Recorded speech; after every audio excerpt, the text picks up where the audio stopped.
Hello, my name is Joy.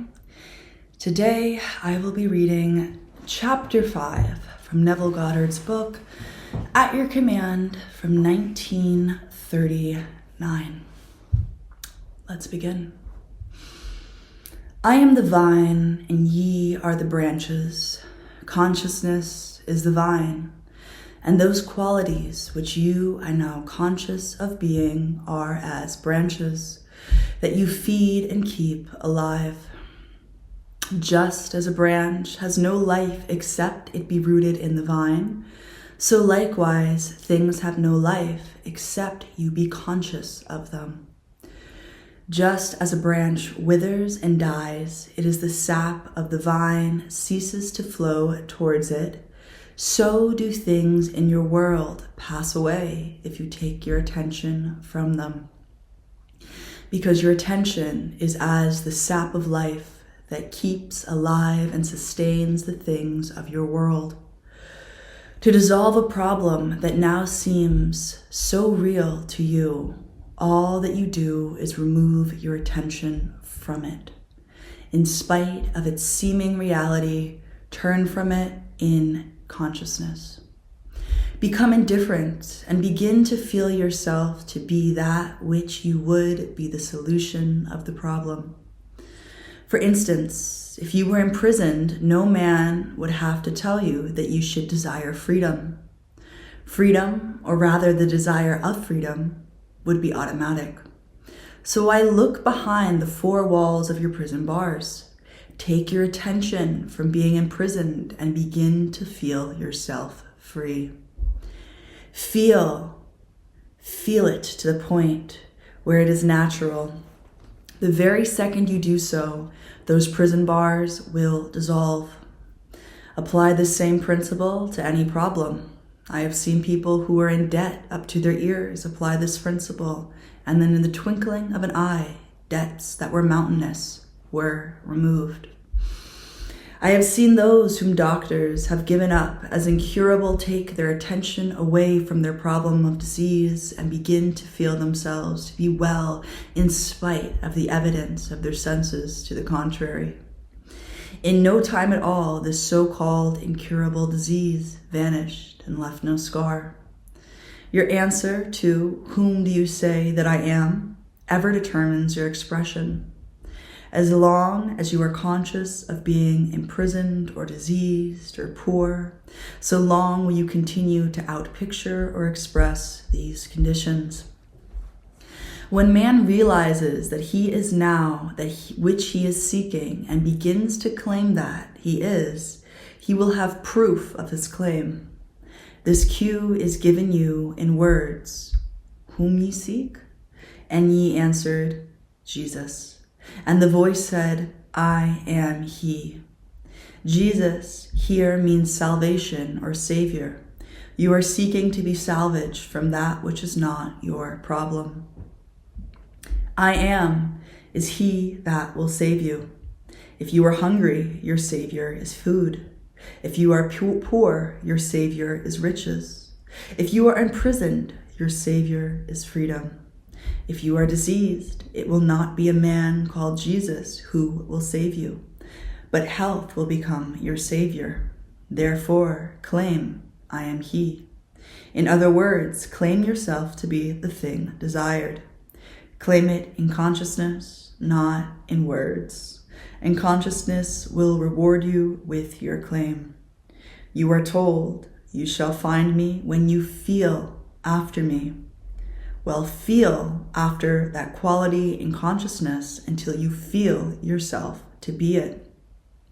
When you lose yourself in the problem of being it, the quality will embody itself in your world. You are healed from your problem when you touch the solution of it. Who has touched me? For I perceive virtue is gone out of me. Yes, the day you touch this being within you, feeling yourself to be cured or healed, virtues will come out of your every self and solidify themselves in your world of healings. It is said, "You believe in God. Believe also in me, for I am he. Have the faith of God. He made himself one with God and found it not robbery to do the works of God. Go you and do likewise. Yes, begin to believe your awareness, your consciousness of being to be God. Claim for yourself all the attributes that you have heretofore given an external God, and you will begin to express these claims. For I am not a God afar away. I am nearer than your hands and feet, nearer than your very breathing. I am your awareness of being. I am that in which all that I shall ever be aware of being shall begin and end. For before the world was, I am. And when the world shall cease to be, I am. Before Abraham was, I am. This I am is your awareness. Except the Lord build the house they labor in vain that build it. The Lord being your consciousness, except that which you seek is first established in your consciousness, you will labor in vain to find it. All things must begin and end in consciousness. So, blessed indeed is the man that trusted in himself, for man's faith in God will ever be measured by his confidence in himself. You believe in a God, believe also in me.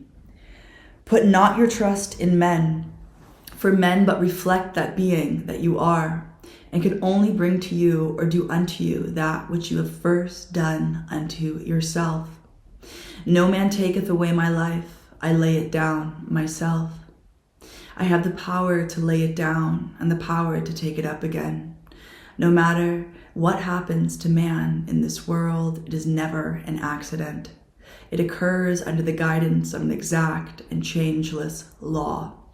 No man, manifestation, comes unto me except the Father within me draw him, and I and my Father are one. Believe this truth and you will be free. Man has always blamed others for that which he is and will continue to do so until he finds himself as cause of all.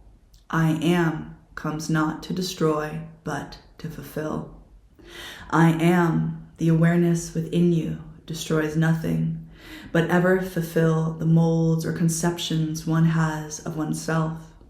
It is impossible for the poor man to find wealth in this world, no matter how he is surrounded with it, until he first claims himself to be wealthy. For signs follow, they do not proceed. To constantly kick and complain against the limitations of poverty while remaining poor in consciousness is to play the fool's game. Changes cannot take place from the level of consciousness, for life is constantly outpicturing all levels. Follow the example of the prodigal son. Realize that you yourself brought about this condition of waste and lack, and make the decision within yourself to rise to a higher level where the fatted calf, the ring, and the robe await your claim. This concludes Chapter 5 of Neville Goddard's book, At Your Command, from 1939. I look forward to reading your comments in the comment section below, questions, epiphanies, concerns, whatever has come to mind during the reading of this chapter. I am curious and look forward to engaging with it within, again, the comments below. I trust if you enjoyed this video and you found it useful, you will like or subscribe. If you did find it beneficial, please feel free to share it with others you also may believe will find it beneficial. My goal here is to, again, build a community of people interested in similar concepts and really to discuss and dissect these concepts. I look forward to seeing you for the reading of Chapter 6. I send my love always. Ciao.